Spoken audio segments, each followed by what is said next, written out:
Hello friends, I'm Stephanie again. In this video I'm going to talk to you about how to make the shape of your ragdoll face and also how to customize it if you want to do something a little bit different.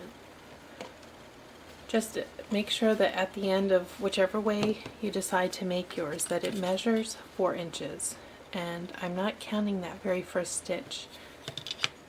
And unless you want to do yours this way, of course you can if you want that sharp point, but ragdolls typically, their mask, even though it's a triangle, it's rounded off just a bit at the top of the head. So I'll be folding that over and then counting 4 inches.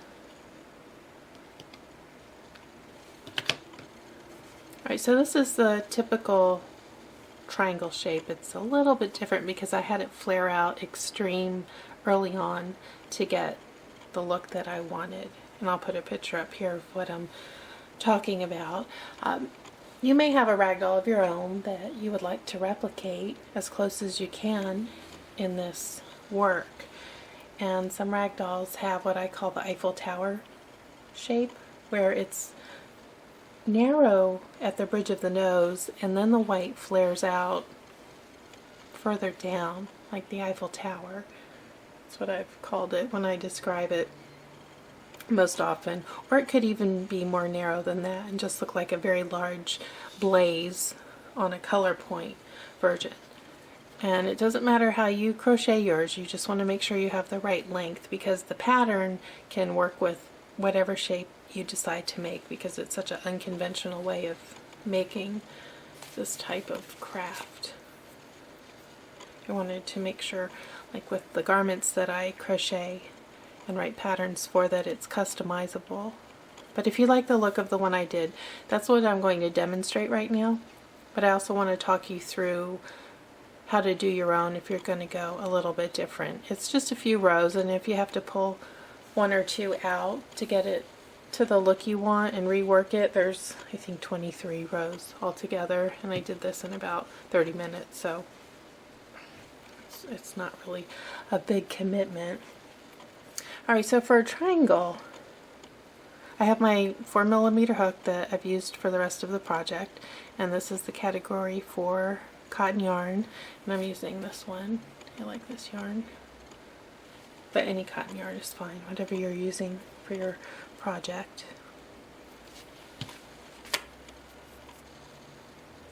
Alright, so I'm going to chain 2.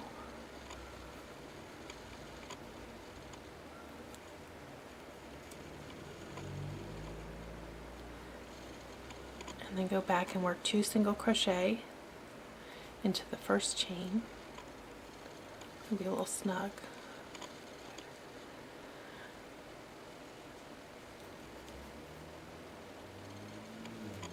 And chain 1 and turn. And now I'm really going to get this to flare out right away, and I'm going to work 4 single crochet. I'm going to miss that first stitch into this stitch, turn,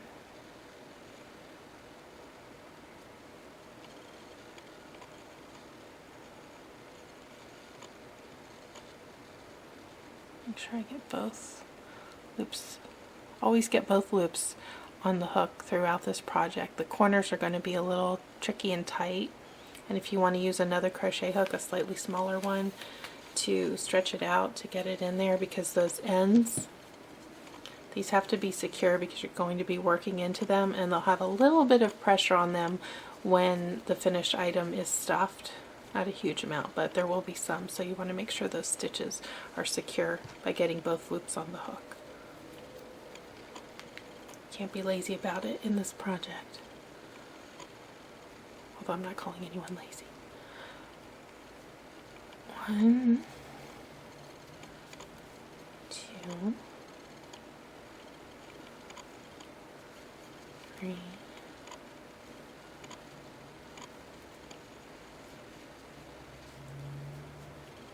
4. I'm going to chain 1, turn,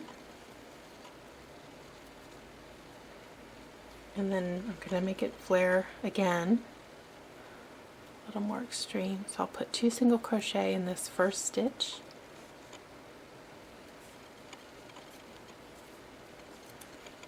And then single crochet until I get to the end. You can try both loops on the hook.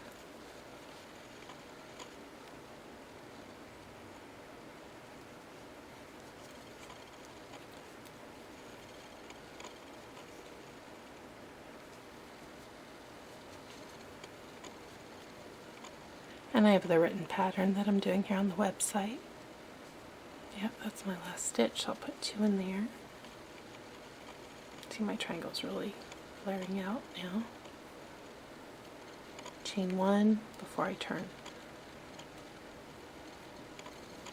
I'm going to just single crochet across the row. I'm not going to increase on this row. I'm not going to do this whole thing because a lot of it's really repetitive, but just initially to get this first really wide shape at the top, I'm going to show you the increases.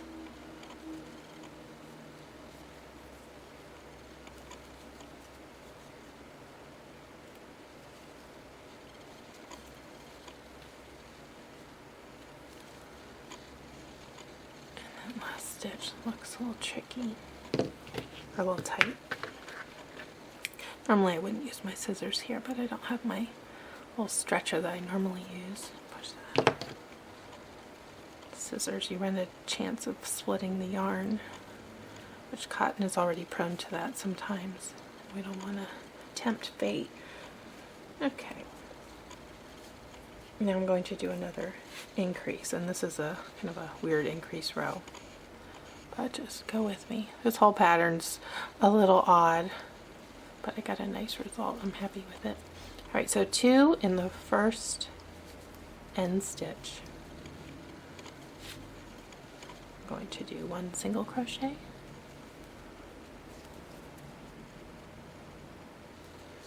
two in the next,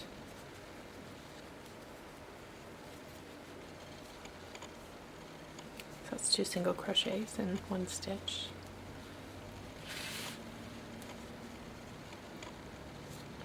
Work some single crochets till I get to the end, and then I'll put 2 in that end stitch.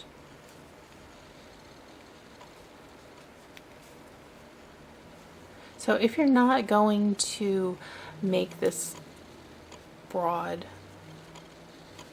triangle for yours and you want to do more of that Eiffel Tower, or maybe you have one that has a cat that has that Harlequin look where it's almost like an eye patch, or it's a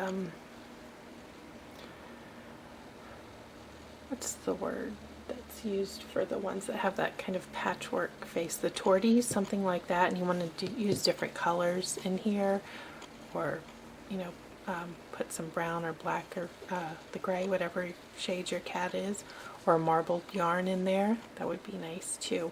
So what I would do if you want to do more of the Eiffel Tower look, don't increase right away. Keep it narrow. And then now that I've shown you how to work these increases, figure out in proportion in 4 inches where you want that to start. So the Eiffel Tower would come down. I wouldn't do less than 4 inches. Not 4, listen to me, 4 stitches across, because when you bring the fuzzy yarn in, you won't be able to see any white at all.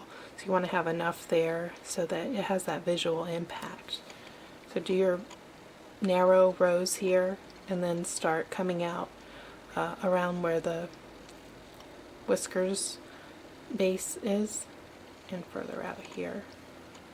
Like I said, you can play with it and get it to look how you want. So you'll see this extreme flare if I match it up on here. See how it's going out quickly. So it's even wider than a Christmas tree would be. And then I wanted the eyes to be somewhat in the white before it went into the color. But very flexible with that design. Alright, so that's how we do the face mask for the ragdoll pattern.